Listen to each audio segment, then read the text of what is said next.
उद्यमेन सिद्ध्यन्ति कार्याणि न मनोरथै न हि सुप्तस्य सिंहस्य प्रविशन्ति मुखे मृगा।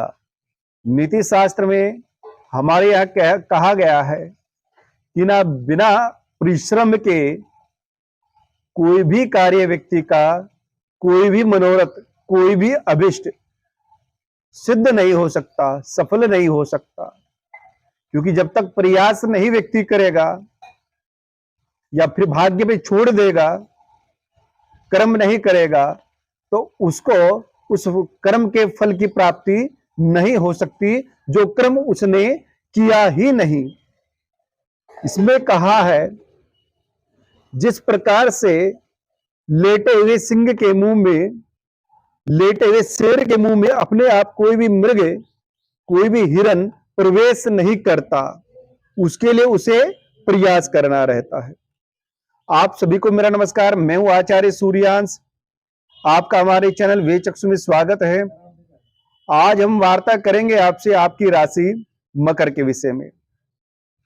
अप्रैल के महीने में आपकी मकर राशि पर स्थित गोचर में ग्रहों का क्या प्रभाव रहेगा, क्या बड़ा बदलाव इस महीने आपकी राशि में होने जा रहा है। वैसे तो एक बदलाव की ओर सारी राशियां चल ही रही हैं। राहु का परिवर्तन है, बृहस्पति का परिवर्तन, एक चक्र पूरा कर रहा है, शनि अपना एक चक्र पूरा करने की ओर है। तो ये बदलाव की ओर तो समय समय चल ही रहा है, जिसका संपूर्ण पृथ्वी पर असर दिखाई देगा। मैं पर बात करूंगा मकर राशि की। इस समय अप्रैल के आपकी राशि मकर में जो बदलाव हो रहा है, क्योंकि मकर राशि पर देखा जाए इस समय साढ़े सती भी चल रही है और मकर राशि का जो अधिपति है वह स्वतः ही अपनी मूल त्रिकोण राशि में आपके धन भाव में है। तो यहां पर लगन का अधिपति कहां है? धन भाव में। शरीर की जो एनर्जी है वो कहां लगेगी? धन को प्राप्त करने में, क्योंकि धन लगन से द्वितीय धन भाव में शनि बैठा है, जो कि मान सम्मान, पद प्रतिष्ठा, ऐश्वर्य की प्राप्ति आप लोगों को इस समय कराता दिखाई देगा। और पारिवारिक सुख समृद्धि, परिवार में शांति, परिवार का सुख प्राप्त होगा, लाभ भी मिलेगा और एक साथ आप रहेंगे, एकजुट रहेंगे। किसी प्रकार का कोई मनमुटाव भी अगर चल रहा है वो भी समाप्त हो जाएगा। पराक्रम की बात करते हैं। यहां आपका जो बृहस्पति है वह द्वादश 12वें भाव का और तृतीय भाव का अधिपति होकर के इस समय तृतीय भाव में उपस्थित है। हालांकि बृहस्पति अस्त हो जाते हैं और अप्रैल के लास्ट तक अस्त रहेंगे और फिर 21 अप्रैल को, इसी दौरान 21 अप्रैल को बृहस्पति मीन राशि को छोड़कर मेष राशि में पहुंच रहे हैं। यहां द्वादश और तृतीय भाव का अधिपति चतुर्थ भाव में राहु के साथ उपस्थित हो जाएगा, जो कि चंडाल योग बना देता है। हालांकि द्वादशेश और तृतीयेश बृहस्पति का शुभ फल नहीं होता, पर यहां पर मंगल की राशि में, मित्र राशि में, चतुर्थ भाव में बृहस्पति उपस्थित हो जाएंगे और चंडाल योग भी बनेगा। और ग्रहण योग भी 14 अप्रैल के बाद, जैसे ही सूर्य मीन राशि को त्याग कर चतुर्थ भाव में मेष राशि में प्रवेश करेंगे, तो यहां चतुर्थ भाव में आपके ग्रहण योग, चंडाल योग बनता है। तो इस अवस्था में मकर राशि वालों को भूमि संबंधित हानि होती दिखाई दे रही है, क्योंकि यहां पर धन भाव का जो अधिपति है शनि की दृष्टि भी, पापात दृष्टि, अपनी नीच दृष्टि मेष राशि पर पड़ रही है। और मेष राशि का अधिपति जो मंगल है वह षष्ठ भाव में है, हानि वाले भाव में है, रोग वाले भाव में, शत्रु वाले भाव में उपस्थित है, बैठे हुए हैं। और मंगल बुध का स्थान परिवर्तन भी है, क्योंकि राहु का यह चतुर्थ भाव में शुभ फल नहीं देखा जाता, विघ्न पैदा करता है कार्य में। तो कोई भी भूमि संबंधित कार्य आप लेन देन करना चाह रहे हैं उसको अभी रोक देना चाहिए आपको। इस पर आप अभी कुछ भी कार्य ना करें, अन्यथा बड़ा नुकसान हो सकता है। इसमें बड़ा नुकसान हो सकता है। पंचम भाव की बात करता हूं मैं यहां, शिक्षा, जो जातक विद्यार्थी है वो शिक्षा ग्रहण कर रहे हैं, उन लोगों के लिए शिक्षा के लिए बड़ा अवसर प्राप्त हो रहा है। एक नई ऊर्जा, नए उत्साह के साथ शिक्षा लाइन में जाएंगे।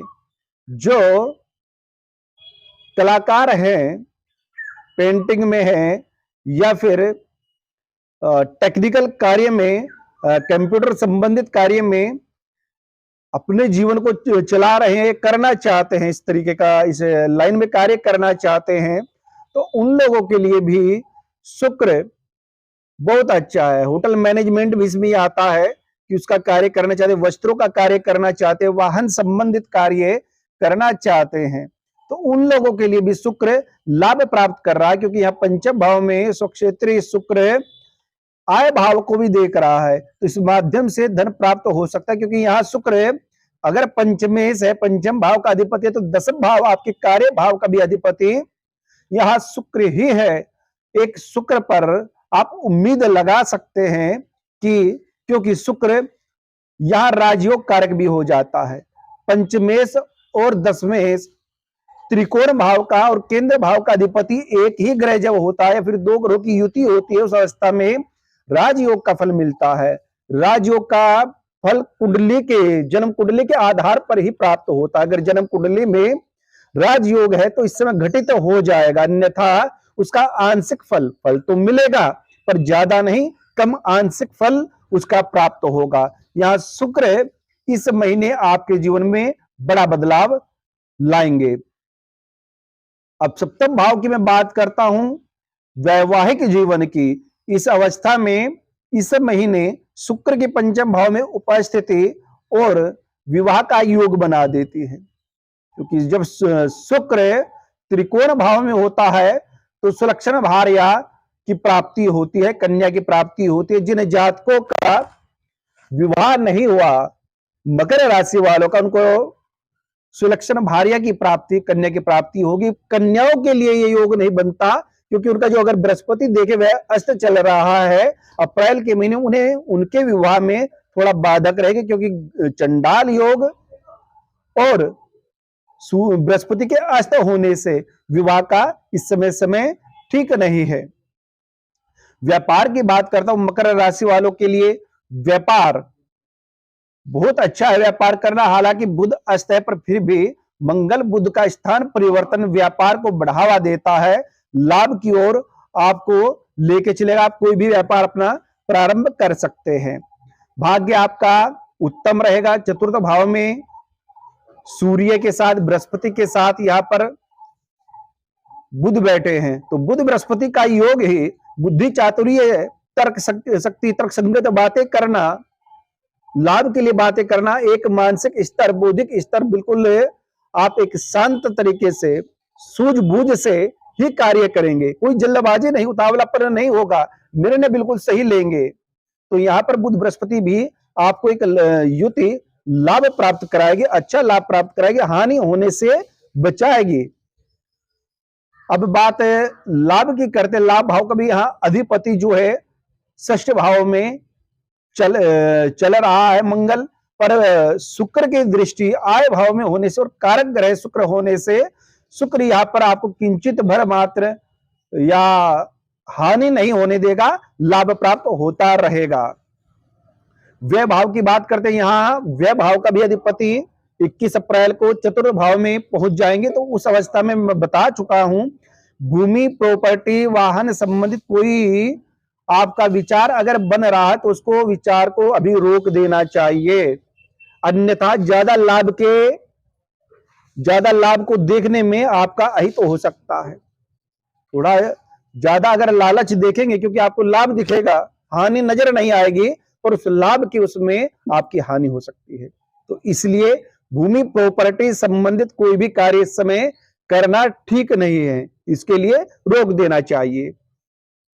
तो प्रिय दर्शकों, मैंने जानकारी दी है आपको आपकी राशि संबंधित। भविष्य में भी मैं इस प्रकार आपको आपकी राशि संबंधित अवगत कराता रहूंगा, आपके मंगल कामना के लिए, आपके हितों के लिए पहले से ही आपकी राशि संबंधित जानकारी देता रहूंगा। आप हमारे साथ जुड़े रहिए, बने रहिए। नमस्कार, प्रणाम।